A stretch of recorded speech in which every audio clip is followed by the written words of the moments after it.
নারী এশিয়ান কাপে বাংলার মেয়েদের দারুণ পারফরমেন্সে মুগ্ধ হয়েছিল গোটা ফুটবল বিশ্ব।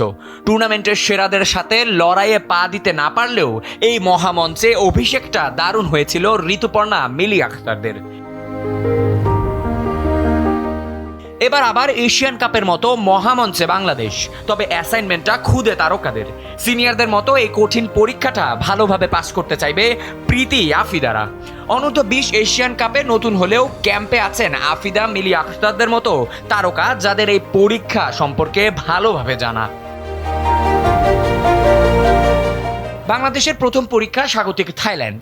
থাইদের বিপক্ষে লড়তে গেল এক সপ্তাহ ধরে তাদের মাটিতে অনুশীলন করছে পিটার বাটলারের শিষ্যরা। এই মঞ্চের জন্য নিজেদের প্রস্তুত করতে জর্ডানের বিপক্ষে একটি প্রস্তুতি ম্যাচও খেলে ফেলেছে বাংলার মেয়েরা। সামনে বড় ম্যাচ, নিজেদের সেরাটা দিতে প্রস্তুতি ম্যাচ তো দরকার ছিল বটে, কিন্তু সে ম্যাচে খেলে ইনজুরিতে পড়েছেন কিছু প্লেয়ার। দলে বেশ কয়েকটা ইনজুরি থাকলেও থাইল্যান্ডের বিপক্ষে ম্যাচের আগে বেশ আত্মবিশ্বাসী গোলরক্ষক কোচ মাসুদ আহমেদ। গতকালকে আমাদের রিকভারি ডে গিয়েছে, আমরা ব্যাক টু ব্যাক দুইটা ট্রেনিং ম্যাচ খেলেছি। তো আমরা টায়ার্ড, গতকালকে আমরা রিকভারি করেছি এবং আজকে সকাল থেকে আবার আমরা আমাদের টুর্নামেন্টের জন্য নিজেদের প্রিপেয়ার করা শুরু করেছি। আলহামদুলিল্লাহ আজকে সকালে ট্রেনিং সেশনটা খুবই ভালো হয়েছে। ছোটখাটো কিছু ইঞ্জুরি ছাড়া বড় ধরনের কোনো ইঞ্জুরি টিমে নেই।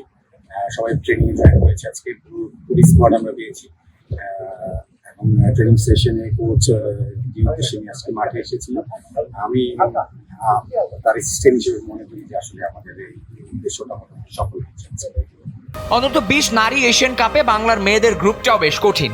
থাইল্যান্ড বাদে গ্রুপে আছে চীন, ভিয়েতনামের মতো বড় বড় সব দল। সাফের একক আধিপত্য ধরে রেখে প্রীতি আফিদারা চাইবেন নিজেদের সেরাটা দিয়ে সিনিয়র টিমের মতো সমর্থকদের মন জয় করতে। আবির জিতেসাম, সময়ের আলো।